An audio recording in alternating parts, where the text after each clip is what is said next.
Hi, it's me again with Corel Draw Tips and Tricks, and this is about copying color outline and the thickness of your outline a little bit easier way. I've always been able to, if you go to the eyedropper tool and you can take the color eyedropper and put it on there and fill in that, and that's your color. And that would only be important because I made my own color up. Now, I wouldn't in lasering engraving, but I've done it sometime to match some wood to make, put my engraving on the wood to send a picture to the customer before I do it. And I've got a video on how to do that. All you do is just, well, let's just do it real quick. Hold down the control button and just add different colors, and you can make your colors differently. But let me back up here where I've got my box back.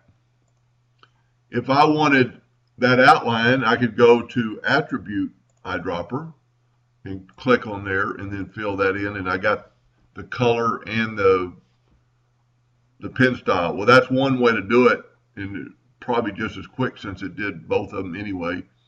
But if you will click on your item and go up to Edit, Copy Properties From, and you can copy the pen color, the pen outline color, and the fill all in one swoop. You need to be selected on the one you want to, and then go to the other one, and it'll do it. I think the only reason behind this one that might make it better is if you wanted to just do the outline color. Well, let's just do the pen one.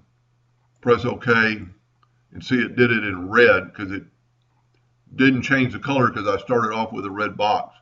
So this time we'll do Edit, Copy Properties From. We'll do the pen color too, and press OK, and then click on the one we want to copy from and change it. This, to me, would be a pretty good advantage if you were doing a lot of them at one time and you change the color instead of going through here and changing all these boxes. You could select shift all of them, or well, let's just make it easier on ourselves. Let's put them all in a row. Whoop. And let's select those three and go to Edit, Copy Properties From, and we'll do the two outlines and say OK, and voila, you change the outline color to those three boxes without really, and you could do that with this once you've got them all selected. And I'm just going to, for instance, I'm going to just hit B, and I'm going to hit L and put them all in the line to the left. Anyway, I hope that helped a little bit. Thank you for watching.